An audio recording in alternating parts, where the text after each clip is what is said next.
এল চাপোর অন্তর্ধান রহস্য। দিগন্ত বিস্তৃত মরুভূমির বালুকা বেলায় যেমন মরীচিকা জন্ম নেয়, তেমনি মেক্সিকোর অপরাজগতে জন্ম নিয়েছিল এক কিংবদন্তি। মাদক সম্রাট এল চাপো গুজম্যান। ক্ষমতার মোহ, ধূর্ততার ছলনা আর রক্তের স্রোতে গড়া এই সাম্রাজ্যের উত্থান যেমন নাটকীয়, তার পতনও ততটাই নির্মম। 1970 এর দশকে এল চাপো মেক্সিকোর মাদক ব্যবসার জগতে প্রবেশ করেন। 1980 এর দশকে সিনালোয়া কার্টেল প্রতিষ্ঠা করেন। সুডঙ্গের মাধ্যমে যুক্তরাষ্ট্রে কোকেন, মেথামফেটামিন, গাঁজা ও হেরোইন পাঠানো শুরু করেন। তার নেটওয়ার্ক এতটাই বিস্তৃত হয় যে তাকে কোকেনের রাজা বলা হতো। মেক্সিকান মেরিন ফোর্স 2014 সালে তাকে গ্রেপ্তার করে কুখ্যাত আলতিপ্লানো কারাগারে পাঠায়।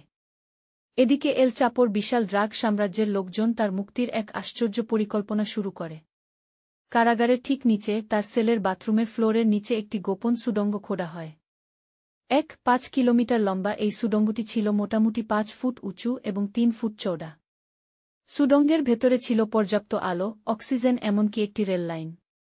সুড়ঙ্গটি কারাগারের বাইরে এক নির্মাণাধীন ভবনে গিয়ে শেষ হয়েছিল। 2015 সালের 1 জুলাই রাতে এল চাপো তার সেলের বাথরুমে যান, যেখানে একটি নির্দিষ্ট জায়গায় ফ্লোরের টাইল সরিয়ে ফেলে সরাসরি সুড়ঙ্গের ভেতর লাফ দেন এবং একটি অপেক্ষমান মোটরবাইকে চড়ে দ্রুত রেললাইন ধরে এগিয়ে যান। এদিকে কারারক্ষীরা সিসিটিভি ক্যামেরায় তাকে বাথরুমে ঢুকতে দেখেন। দীর্ঘ সময় পরেও সেখান থেকে না বেরোনোয় তারা গিয়ে দেখে বাথরুমের মেঝেতে একটি গহ্বর, আর এল চাপো উধাও।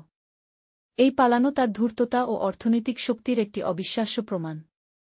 2016 সালের 8 জানুয়ারি এল চাপোকে আবার গ্রেপ্তার করে যুক্তরাষ্ট্রে হস্তান্তর করা হয়। 2019 সালে তাকে যাবজ্জীবন কারাদণ্ড দেওয়া হয়।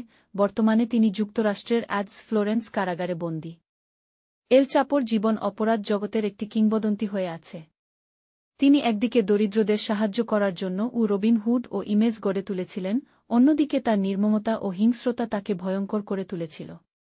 তার কার্টেলের কারণে হাজার হাজার মানুষের মৃত্যু এবং মেক্সিকোর অস্থিরতা তার কালো দিকটির সাক্ষ্য দেয়া।